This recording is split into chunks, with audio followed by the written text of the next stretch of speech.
So, coming from CNBC, OpenAI mulls slashing prices as it competes with Anthropic for users.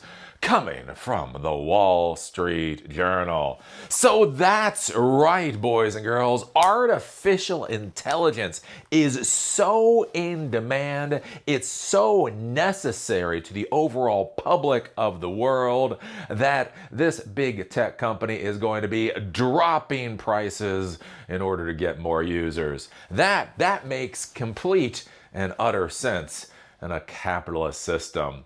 This, my friends, is where you read what is going on with the AI fraud, and it really shows you how idiotic so much of this is, right? So what have we been told? What have we been told for the past number of months about artificial intelligence is that it is compute constrained. They would be able to get more users, they would be able to make more money if only they had enough hardware resources. The only thing holding them back is hardware resources.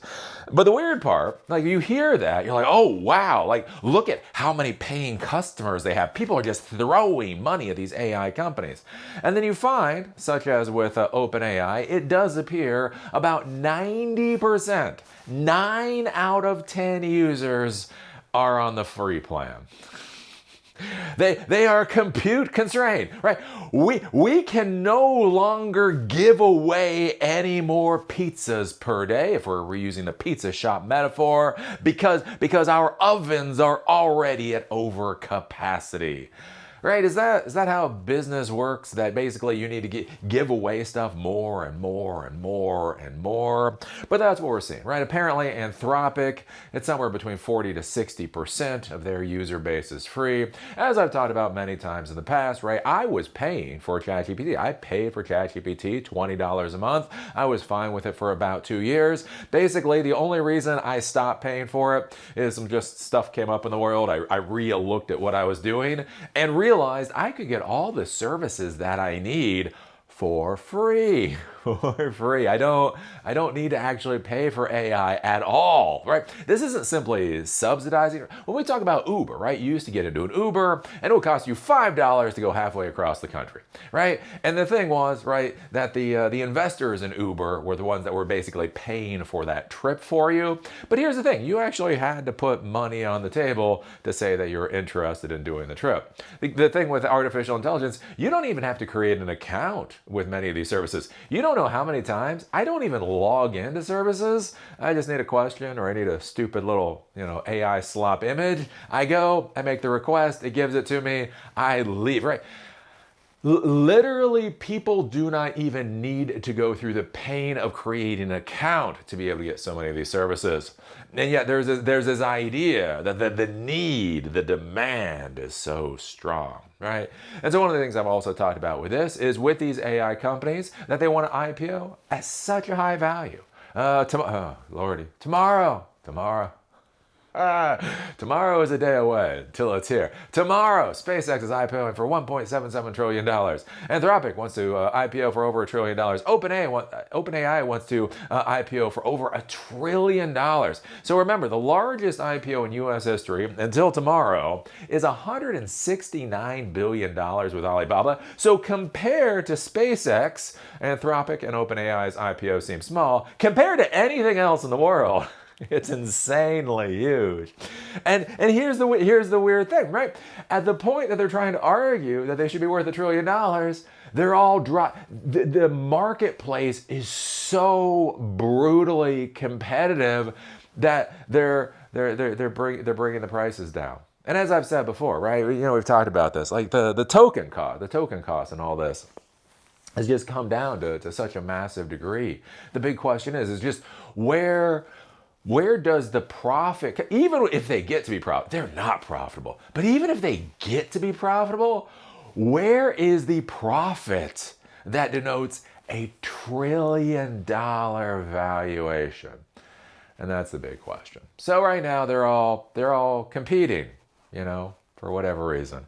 And so this is also curious because Google, I do believe Google yesterday came out with their new AI plan is $5 a month. Because Google's just being Google. Oh, God bless. You know the thing that I really love about Google right now? they're going back to our roots. They're going back to the passive aggressive roots.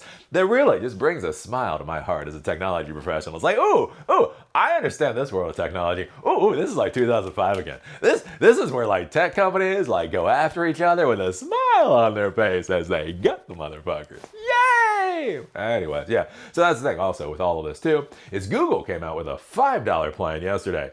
And so, as I've argued before, right, when you look at actually onboarding customers, client acquisition costs, the big thing to understand about any business, especially technology businesses, is client acquisition. So basically client acquisition cost. And the big thing to be thinking about right now, like with Google, right, you probably already have Google accounts. You're watching this. You probably already have a YouTube account. You probably already have a Gmail account. Many of you probably already pay for Google services, right?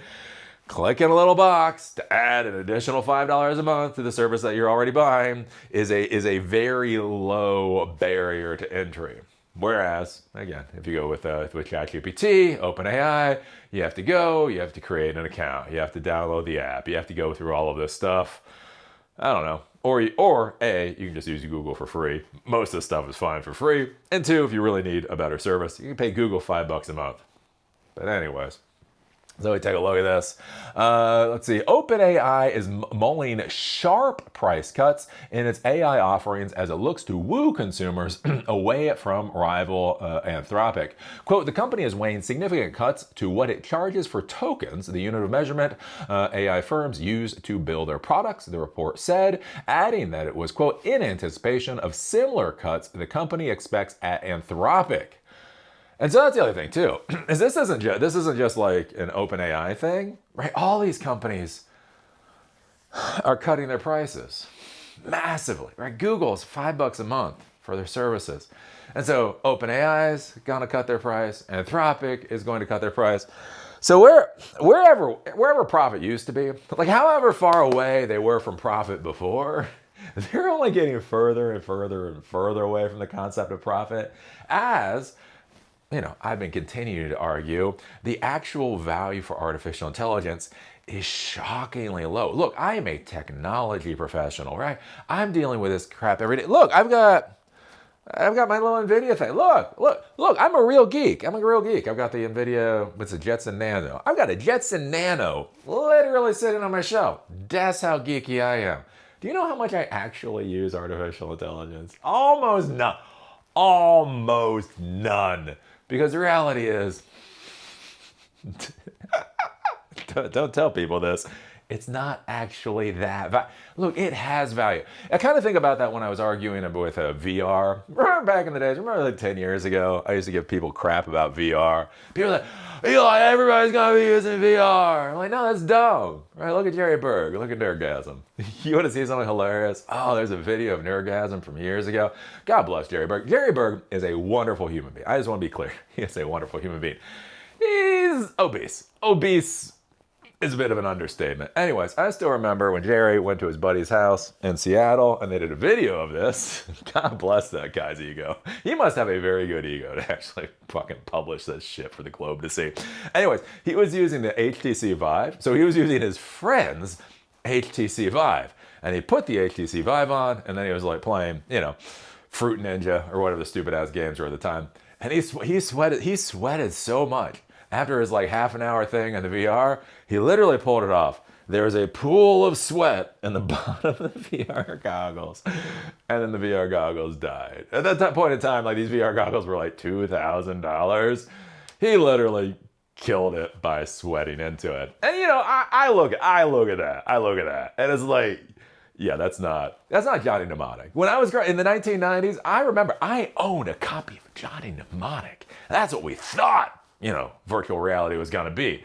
And instead it's Gary Berg killing the goggles with his sweat. That's one of the things I argued before with VR, which seems to be pretty appropriate now, is that this has a very good specific set of functionality utilities that would be exceptionally good for certain situations, right? If you're doing interior design, if you're doing 3D modeling, if you're doing some of these specific things, VR goggles are great for again, 1% of the use cases, right? You go to a real estate firm, you sell the real estate firm 10 VR goggles. So basically, they can have their customers in, and instead of going to all of these different locations in order to do Zillow or in order to do, tours through houses, you can just have them virtually look through a few houses, so you just don't have to drive so far, right? That is an amazing use case for VR, right? When we heard Mark Zuckerberg, the android that desperately wants to be a human boy, right? He was talking about putting VR goggles on, and it was going to be just like being courtside of the NBA. And you're like, oh, Bucko, you don't even know what grass is. I keep telling you bastards to go out there and touch grass, and there was a misunderstanding. When I tell you all to go out there and touch grass, I just assumed you knew what grass actually was. Apparently, Mark Zuckerberg doesn't actually know what grass is. There is no way in hell suction cupping monitors to your face is going to feel just like being courtside of the NBA. That is just dumb, right? Anyways, my point is, with VR, there are a lot of wonderful use cases. Wonderful, high value, high profit use cases. But it's just not for everybody. It's just not for fucking everything. And that's what I look at when I keep looking at artificial intelligence, it's a great feature set. There's a lot of amazing stuff to be said about this quote unquote artificial intelligence. And yes, in 20 years, things will get revolutionized, just like it took 20 years for the internet to really revolutionize things. But it's just not this ubiquitous thing. This idea that everybody needs intelligence services is so utterly asinine.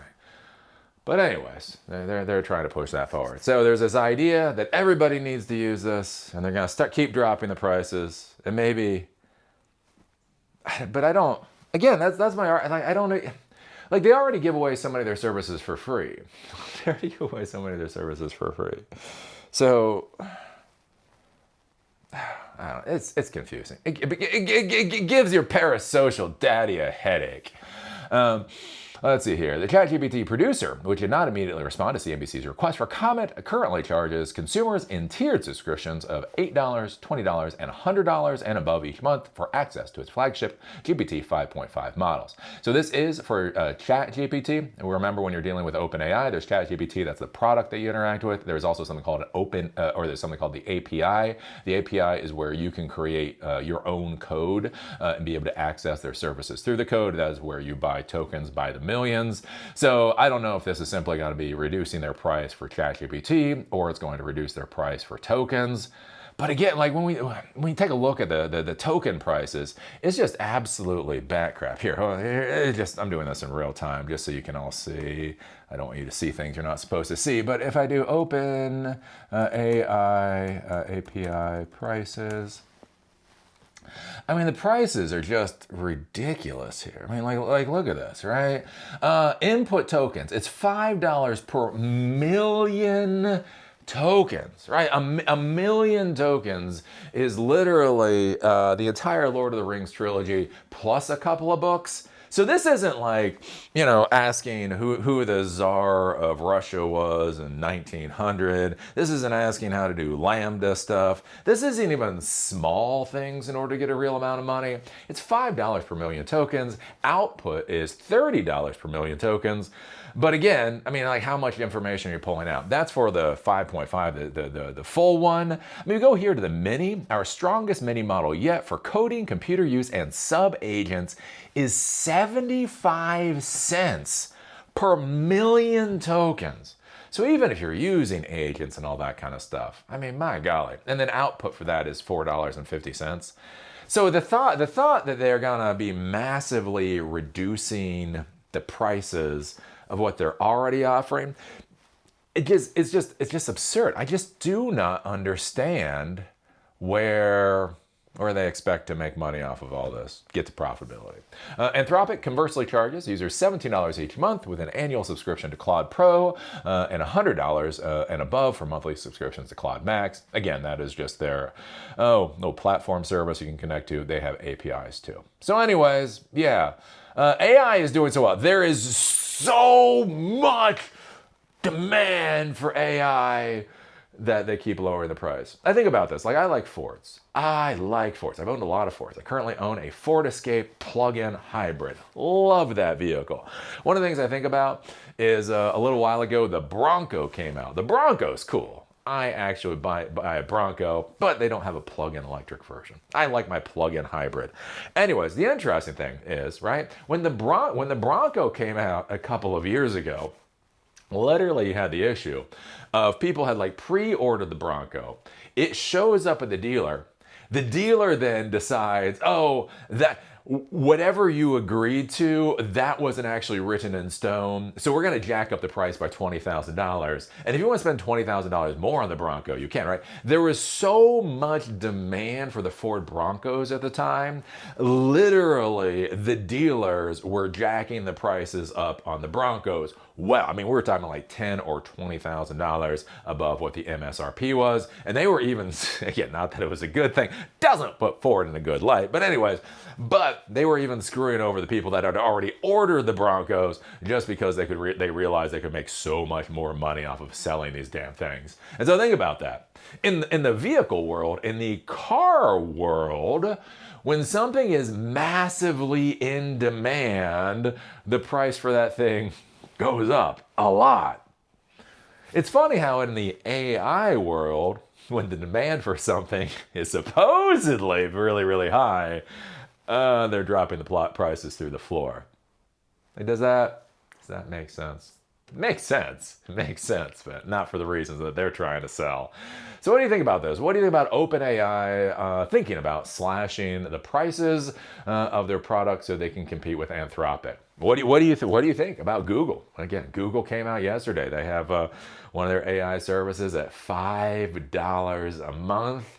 And then when you think about that, how do they get to these trillion-dollar valuations? As I've said before, I'm not saying they shouldn't be valuable. Look, I'm not saying they shouldn't be worth, $20, $30 billion.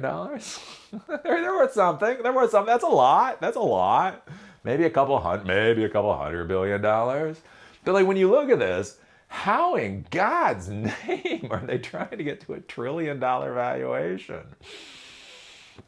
Anyways, put your thoughts down below. If you like these episodes, do remember they're on Spotify and on Apple Podcasts. Link is down below. If you want to follow me on LinkedIn, there's a link down there too. With that, see y'all later.